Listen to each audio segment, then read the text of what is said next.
빌립보서 강의 6번째 시간입니다.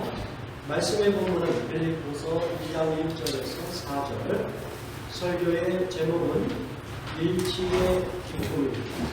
오늘 본문에서 바울은 빌립보 교회의 일치를 통하여 기쁨이 충만할 것이라고 고백하고 있습니다.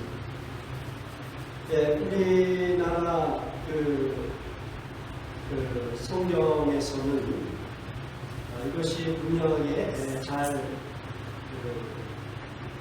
구분이 안 되지만은 헬라어 본문에서는 1절에서 4절이 한 문장으로 되어 있습니다. 1절은 조건절이고요. 그리고 2절, 3절, 4절은 그 조건이 충족된다면 이렇게 결과를 이룰 것이다 라고 설명하고 있는 서술문으로 되어 있습니다.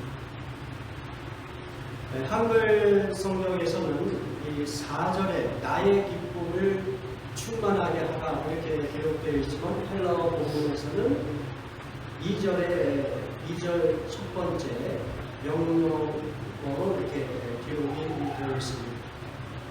영어 성경이 그것을 잘 표현해주고 있죠. 여러분 설교문에 보면 뉴 킹 제임스 버전에서 그렇게 되어 있죠. Fulfill my joy by 이런 식으로. 그러니까 지금 나의 기쁨을 충만하게 해달라 by 이렇게 함으로써 이렇게 표현이 되어 있는 것입니다. 예, 어서 오세요. 네. 자, 이런 차이가 나는 것은 한글의 그 문장 속에서의 모순이 있잖아요. 예. 우리나라는 한글은 주어, 목적어, 예, 동사 이런 식으로 표현이 된다면 헬라어라든지 또 영어는 주어, 그 다음에 어떻게 돼요? 동사, 그리고 목적 이런 식으로 표현이 되니까 그 차이에 의해서 번역이 다르게 표현이 되는 것입니다. 자, 그래서 이 헬라어 이 본문에 충실한 그런 번역을 한다면 뉴 킹 제임스 버전과 같이 이렇게 표현이 되어야 되는 거고, 예를 들어서 2절은 이렇게 표현이 되어야 되는 것이죠. 마음을 같이하여 같은 사랑을 가지고 뜻을 합하여 한 마음을 품음으로써 나의 기쁨을 충만하게 이런 얘기죠. 또 나머지 3절과 4절은 2절을 보충해주는 그런 역할로 이제 표현이 되는 것입니다. 자, 지금 바울이 어떤 기쁨을 이야기하는데 그 기쁨은 어떤 기쁨이냐? 한마디로 빌립보 교회가 하나가 되었으면 좋겠다. 일치가 되었으면 좋겠다. 그렇다면 나의 기쁨이 정말 충만하겠다. 이런 표현을 지금 하고 있는 것입니다. 2절에 같은 마음, 같은 사랑, 또 뜻을 합한다, 또 한 마음을 품는다. 이런 모든 단어들은 일치라는 그 단어로 우리가 설명을 할 수 있기 때문에 그렇습니다. 우리가 지난주에 살펴본 것 같이 빌립보 교회 바깥으로는 이방신을 믿고 있는 그 로마 제국의 문화가 이 교회를 핍박하고 있고, 교회 안에서는 가짜로 그 복음의 일치를 훼손시키는 그런 유대주의자, 그 사람들의 가르침, 이런 여러 가지로 인하여 교회가 분쟁 또는 불화를 일으킬 수 있는 가능성이 있기 때문에 지금 사도 바울은 빌립보 교회가 그런 하나됨, 일치됨을 이루기를 요청하고 있는 것이죠. 그렇게 되면 내가 정말 기쁨이 충만합니다. 그렇죠? 우리도 마찬가지 아니겠어요? 교회 생활할 때 교회만 우리 사람들이 서로 자기 주장하고 서로 이 인간관계가 복잡하고 긴장이 막 이루어지면 그 교회 생활이 기쁘겠습니까? 기쁘지 않죠.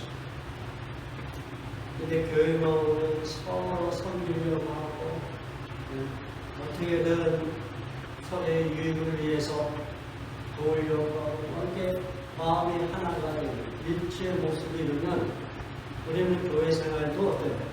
기쁨이 배가 되어 충만한 것이 당연한 거예요. 사도 바울은 이렇게 교회 일치, 하나됨을 위하여 오늘 본문에서 크게 두 가지를 우리에게 권면하고 있습니다. 우리가 그것을 좀 살펴보니까 첫 번째는 남을 존중해줘라. 이거예요. 이제 우리가 더 살펴보겠지만 사실은 이 남을 존중하라는 것은 일방적인 남이 아니에요. 자기를 보호하고 서로 존중해주는 이제 이런 내용이 여기에 담겨 있습니다. 그것을 우리가 본문을 통해서 살펴보도록 합니다. 자, 빌립보서 2장 3절 말씀 같이 공동합니다. 시작. 아무 일이든지 다툼이나 허영을 하지 말고 오직 겸손한 마음으로 각각 자기보다 남을 낮게 여기고, 여기서 뭐 여러 가지 단어들이 섞여 있지만 중심되는 그 메인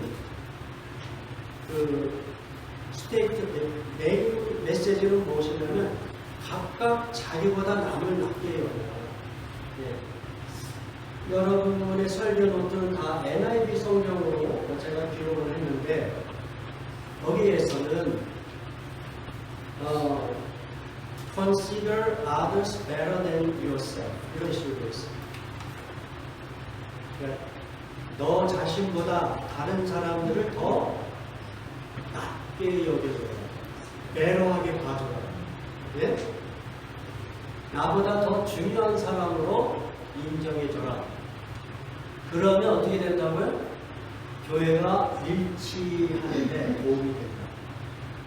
교회 일치를 원하냐? 하나가 되기를 원하냐? 그러면 다른 사람을 나보다 좀 더 배려하게 봐줘라. 이런 권면을 하고 있는 것이죠.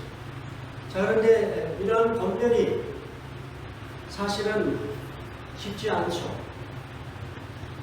쉽지 않아요. 그래서 이 부분을 우리가 좀 더 생각을 많이 해봐야 돼요.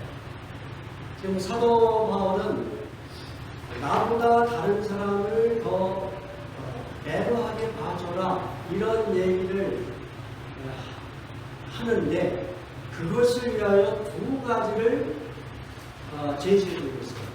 두 가지 방법. 하나는 소극적인 방법이고 다른 하나는 적극적인 방법. 소극적인 방법은 뭐냐면은 하지 않는 거예요. 그 앞에 부분이 나와 있죠. 이 3절에 하지 않는 게 뭐로 되어 있어요?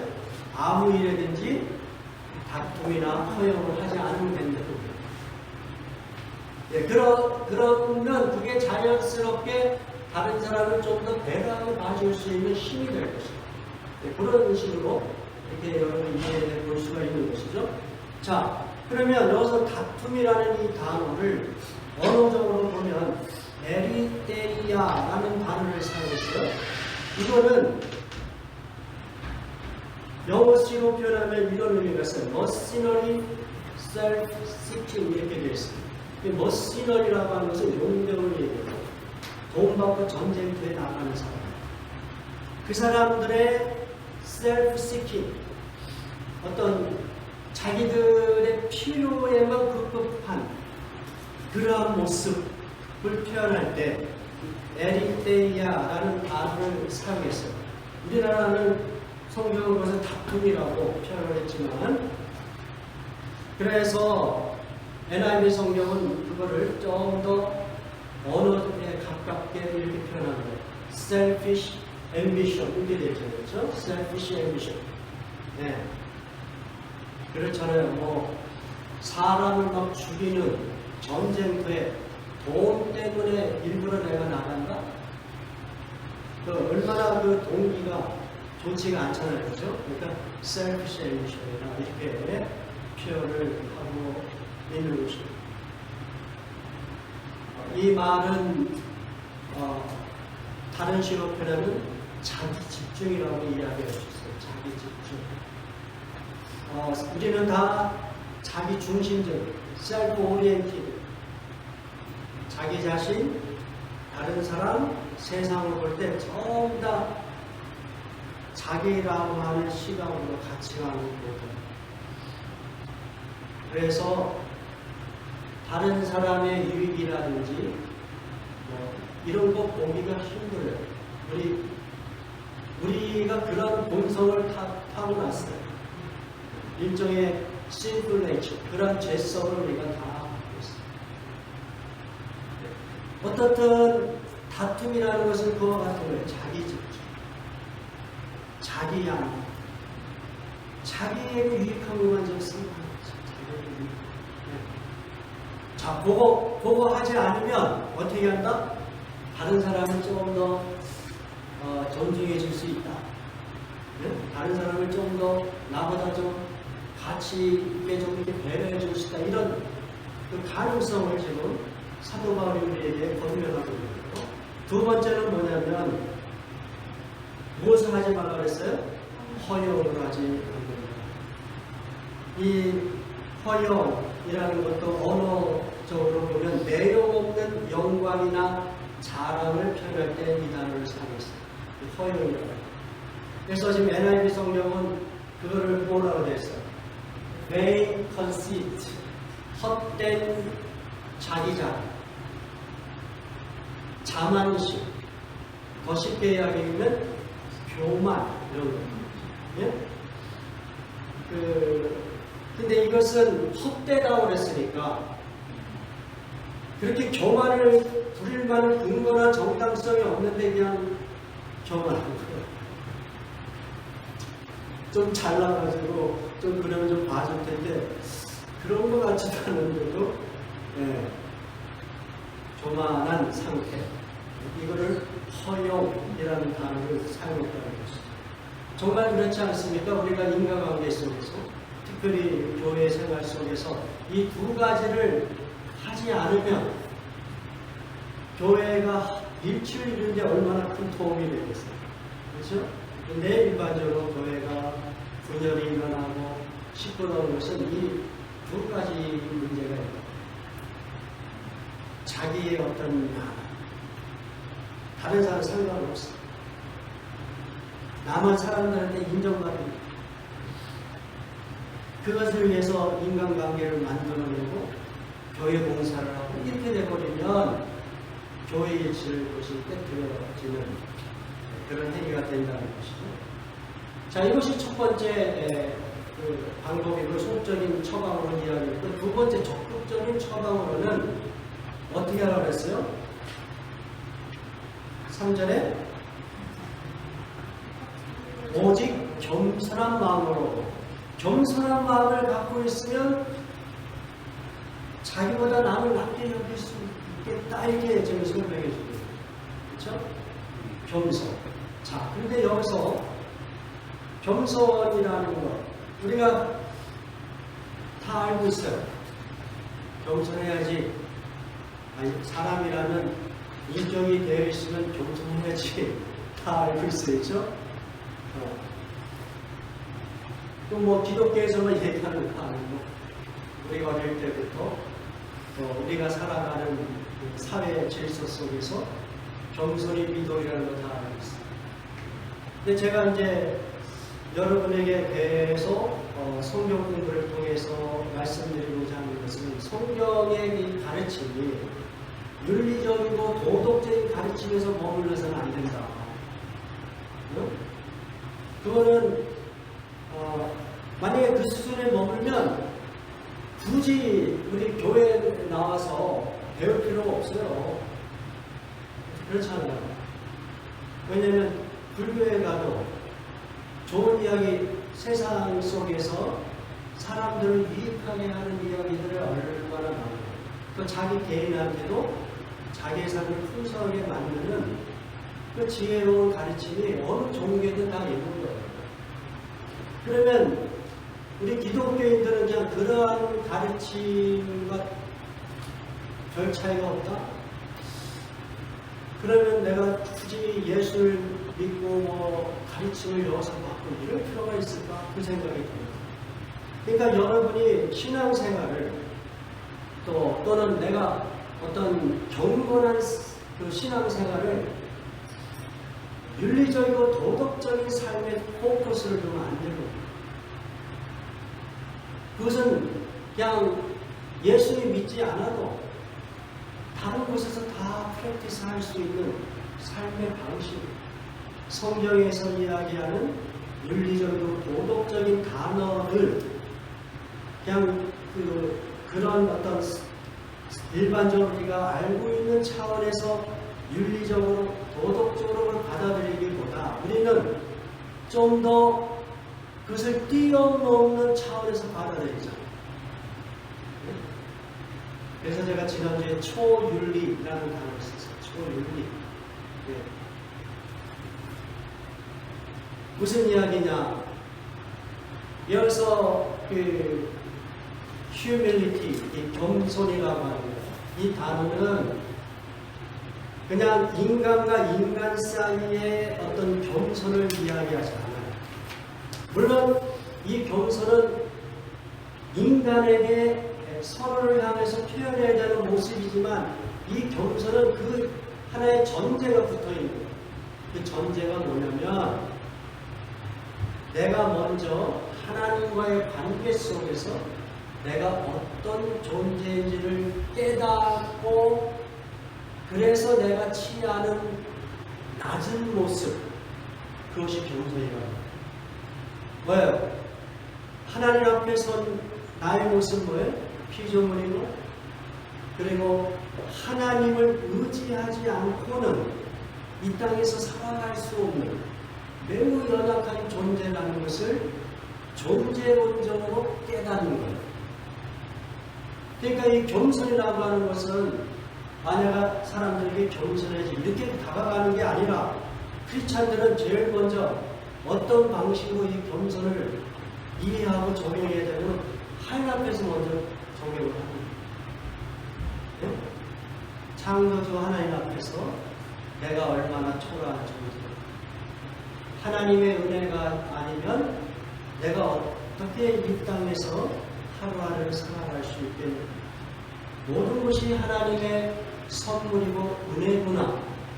뭐 이런 것들을 막 깨달으면서 이게 낮아진 그 상태. 네? 다시 이야기하면 하나님께만 내가 절대적으로 순종하고 복종해야 되는 그런 존재라는 것을 깨달은 마음. 그 마음을 가질 때에 내가 상대방을 향하여 낮은 자세를, 네? 또 그 상대방도 나와 같이 피조물로서 하나님 앞에 겸손해져야 된다는 그 어떤 인식을 갖고 있기 때문에 이 겸손을 다른 차원에서 우리가 적용해 볼 수 있다는 것이죠. 자, 그렇게 해서 지금 바울은 자기보다 남을 낮게 여기는 것이 교회 일치를 이루는 아주 중요한 방식이다 이렇게 이야기하는데, 그러면서 소극적으로 어떻게 하라고 그랬어요? 소극적으로는 다툼이나 허영은 하지 말아라. 적극적으로 어떻게 하라? 겸손하여라 이렇게 이야기하고 있어요. 자, 그런데 제가 질문이 생기는 거예요. 자, 그거 좋다 이거예요. 그런데 실제로 내가 다른 사람을 볼 때, 만나고 교제할 때 내가 이런 태도를 가질 수 있을까? 예를 들어서 내가 만나는 이 사람이 나보다 더 배려해. 이런 마음으로 내가 교제할 수 있을까? 교제할 수 있을 것 같아요? 저는 못할 것 같아요. 여러분은 정말 겸손히 보면 척해서 그렇게 살 수 있을지 모르지만 내가 만나는 사람을 만날 때마다 이 사람은 나보다 배려합니다. 그렇게 할 수 있을 것 같아요? 김미정 목사님?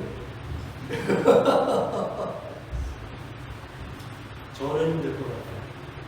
그래서 이 말씀을 여러분이 잘 적용을 하셔야 돼요. 제가 무슨 이야기냐? 오히려 인간관계 속에서 상대방이 나보다 더 대단하다 이런 시각으로 인간관계를 가지면 그게 바람직하겠어요? 아니에요. 오히려 바람직한 인간관계는 제가 볼 때는 동등하게 보는 거예요. 이게 잘 안 되면 오히려 내가 더 낫다. 더 낫다고 생각하면 어떻게 마음의 여유가 생기잖아요. 마음의 여유가 생기니까 그래서 이 호의를 베풀 수 있다. 그렇죠? 근데 내가 다른 사람보다 더 못하다 이런 생각을 가지면은 이 열등감 때문에 마음이 좁아지고 인간관계도 제대로 잘 못해요. 그래서 이 말씀을 문자적으로 이렇게 여러분이 단순하게 받아들이기보다는 좀 더 생각을 해보자는 이 말씀. 예? 다행스럽게 말해요. 헬라어 본문 성경을 보니까 어떻게 되냐면 이렇게 되어 있어요. 그 3절에 우리나라 성경은 이걸 잘 번역한 거예요. 그래서 각각 자기보다 남을 낮게 여겨라 이렇게 되어 있잖아요. 근데 지금 영어 성경은 어떻게 되어 있어요? Consider others better than yourself. 이 others가 헬라어 본문에는 어떻게 번역이 되어야 되냐면 one another. 가까운 표현이 돼야 돼요. 그러니까 서로에게 만날 때마다 그러니까 이거를 문자적으로 이 말씀을 이해하기보다 바울이 다른 사람을 더 낮게 여겨라라고 하는 이 메시지를 주면서 두 가지 그 처방책을 줬잖아요. 다툼이나 허영하지 말고 겸손으로 하라는 말을 그렇게 표현합니다. 그런 차원에서 이 말씀을 받아들여야지 실제로 내가 사람을 만날 때마다 저 사람은 나보다 더 배려해 이렇게 돼버리면 그건 본인한테도 안 좋고 인간관계도 그렇게 바람직하지 않다. 무슨 이야기인지 아시겠죠? 예? 예. 그러니까 이 단어를 그대로 갖고 오기보다는 그렇게 하기 위한 두 가지 처방책을 싹 갖고 와서 우리가 이해하는 것이 훨씬 좋은 방법이고요. 그리고 지금 방금 말씀드린 대로 이러한 태도도 어떻게 해요? 일방적으로 내가 다른 사람에게 이렇게 배려하게 보라는 얘기가 아니라 어떻게 해요? 서로에게 다 그렇게 해야 되는 거예요. 그러면 어떻게 해요? 똑같은 거예요. 똑같은 거예요. 동등한 입장이에요. 그렇죠? 네. 그러니까 어느 한쪽을 너무 위에 서서 또는 밑에 서서 이렇게 보는 거는 성경의 말씀을 왜곡하는 거예요. 네. 근데 사실 우리가 그런 식으로 많이 배워왔죠. 그렇죠? 근데 저도 이제 이 빌립보서 강의를 준비하면서 이런 것들을 더 많이 새롭게 배우고 있습니다. 인간관계에서 서로를 향하여 어떤 우월감이나 열등감을 갖는 태도는 하나님의 형상으로 지음받은 그 인격을 왜곡시켜요. 그래서 하나님의 뜻이 아니에요. 우리는 될 수 있으면 동등하게 볼 수 있어요. 동등하게. 그렇죠? 예. 그래서 각각 또는 서로에게라는 단어가 매우 중요해요. 매우 중요해요. 그 한 예로 이런 말씀을 또 보죠. 베드로전서 5장 5절 6절 같이 읽어보죠. 베드로전서 5장 5절 6절 시작.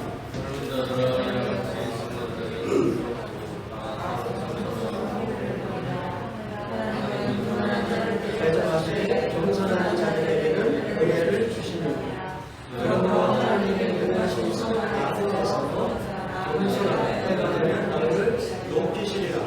예. 자, 여기에서도 봐요. 자, 젊은 자들이 나이 먹은 분들한테 공손하지 않고 그 리더십을 인정하지 않을 수 있으니까 특별히 젊은이들에게 검열을 하는 거죠. 어떻게? 야, 장로들에게, 리더에게, 나이 드신 분들에게 순종해라. 자연스럽죠? 자연스러워요. 자, 그렇다면 이 순종은 항상 젊은 사람들에게만 해당되나요? 장로들에게는 해당되지 않나요? 다 해당되는 거예요. 그러니까 뒤에 뭐라 그랬어요? 다 서로 겸손으로 허리를 네? 자, 성경을 이런 식으로 볼 수 있어야 돼요. 예를 들어서 에베소 25장 21절 22절에 보면 제가 읽어봅니다. 그리스도를 경외함으로 피차 복종하라. 아내들이여 자기 남편에게 복종하기를 죽게 하라. 이렇게 됐어요. 우리가 보수적인 가르침을 받은 분들은 당연하게 이 말씀을 그대로 받아들여서 가정에서 아내들은 남편에게 무조건 순종해야 된다. 이런 생각을 갖고 있다. 네? 자, 그거는 아까 제가 젊은이들이 나이 드신 분들에게 순종하라 이 관점하고 똑같습니다. 한 가정의 리더로 남편이 세워졌다면 그 리더를 존중해야 되니까 아내는 그 리더십을 존중하기 위해서 순종하라 이런 이야기를 하는 거예요. 자, 그러나 이 순종은 아내들에게만 해당되나요? 제가 또 물어보는 거예요. 제가 비슷한 순종은 아내들에게만 해당되는 것 같아요? 아니란 말이에요. 자, 에베소 5장 21절에 보면 그리스도를 경외함으로 어떻게 하라고 했어요? 피차 복종하라. 이 말씀이 먼저 와 있어요. 그러니까 모든 성도들은 서로를 인정해주고 섬기기 위하여 어떻게 하라? 복종하라. 이게 다 전제가 되어 있는 거예요. 어느 한쪽만 일방적으로 복종하고 순종하는 가르침, 그것은 성경을 왜곡하는 것이고 하나님의 형상을 담은 인간의 그 존엄성과 가치를 왜곡하는 거예요. 오히려 성경은 어떻게 해요? 피차 순종하고 복종하라. 이렇게 말씀하고 있어요. 그러니까 교회 일치를 이루는 것도 같은 원리입니다. 그렇죠? 네. 그러니까 문자적으로 내가 다른 사람을 더 배려하게 보겠다. 이렇게 적용하지 마시고 서로 그러한 마음으로 일치를 이루라. 이렇게 여러분이 이것을 이해하는 게 훨씬 더 성경적이다. 아멘? 와진 이 자매들이 아멘을 풍성했어요. 이 형제들은 목소리가 작아가지고. 자, anyway. 자, 두 번째, 일치를 위해서, 교회 일치를 위해서 사도 바울이 무엇을 권면하냐면 서로 돌보아 주어라. 이렇게 이야기하고 있습니다. 서로 돌보아 주어라. 자, 빌립보서 2장 4절을 같이 공부합니다. 시작. 각각 자기를 돌보고 또한 각각 다른 사람들의 일을 돌보아 나의 기쁨을 충만하게 하라. 자, 이 문장에서도 중심되는 그 핵심 내용은 뭐냐면 돌봐 주어라는 거예요. 돌보아, 돌보라 이렇게 번역이 됐는데 그 언어적인 의미는 뭐냐면 look at 또는 contemplation. 이것은 뭐냐면 그 마음의 시선을 고정하는 거예요. 그러니까 마음을 집중시켜주는 거예요. 관심을 집중시켜주는 거예요. 그것을 이 돌본다라는 이 단어로 사용했습니다. 그래서 여기에서도 보면은 여기서 그러면 자기 일 또 다른 사람들의 일이라고 했을 때 이 일이 무엇일까? 여러 가지를 우리가 상상해 볼 수가 있어요. 쉽게 생각해 보면 영어 성경에서 그걸 말하는 인터레스트라고 했어요. 내가 관심을 갖고 있는 부분 또는 나에게 유익한 부분 나에게 이익이 되는 부분, 이런 것들을 여기서 일로 봤어요. 또는 우리가 교회 생활을 본다면 특별히 은사 같은 것을 이 일로 볼 수가 있어요. 나의 은사, 다른 사람들의 은사.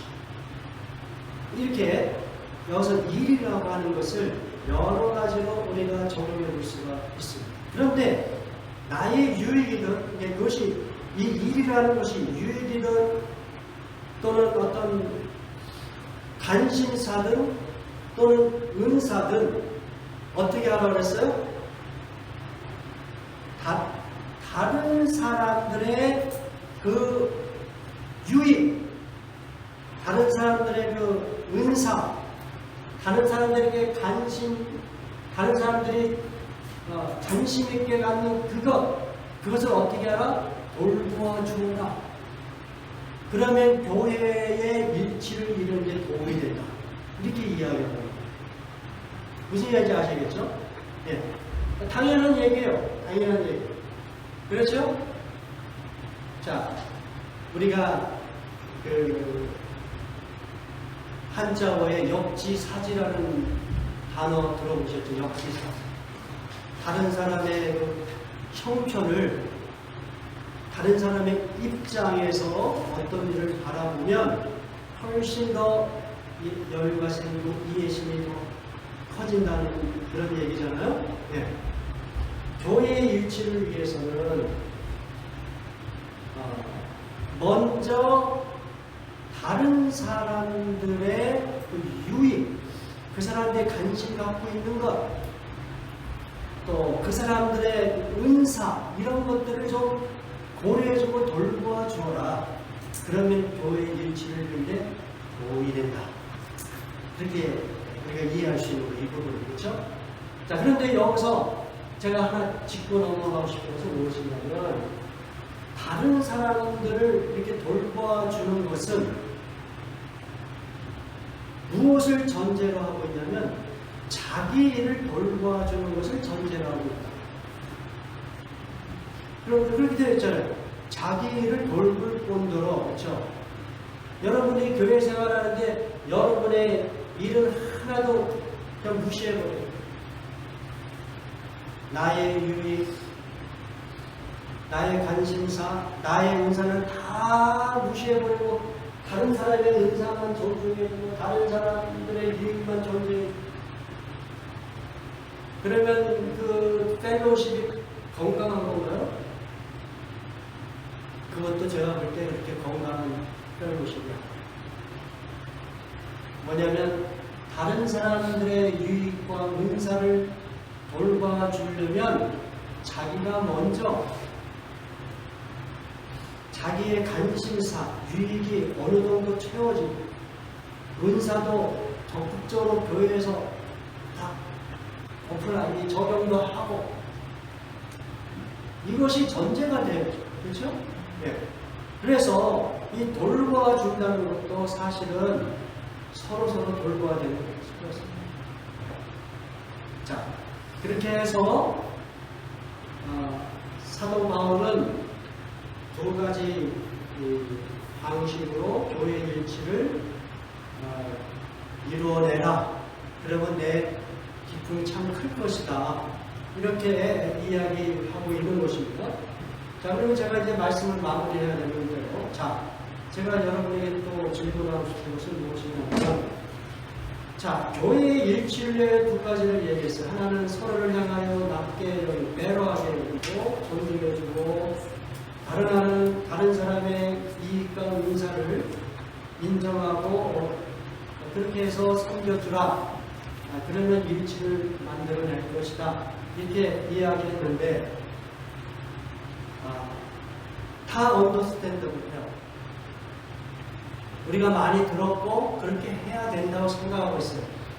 그러나 실제적으로 그렇게 하려고 할 때 그게 쉽나요? 쉽지 않아요. 어떤 면에서 여러분은 지금까지 다 이런 비슷한 이야기, 오늘 이야기한 도덕적이고 윤리적인 설교를 너무도 많이 들었어요. 한국 교회 성도들.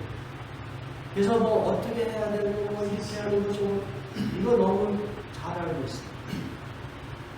근데 실제적으로 그것을 실행을 하려고 보면 잘 안 돼요. 왜 그래요? 지금 이러한 내용들은 다 무엇을 거슬리고 있어요? 여러분의 본성을 거슬리고 있다.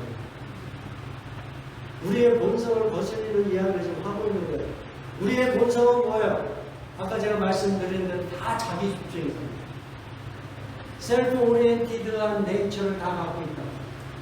자기 중심적이고, 그러니까 어떻게 자기를 높이려고 하고, 또 자기 이익을 더 많이 챙기려고 하는 것이 우리의 본성인데, 이거 태어나기를 이렇게 태어났는데, 이거 어떻게 이걸 거슬리려는 거예요?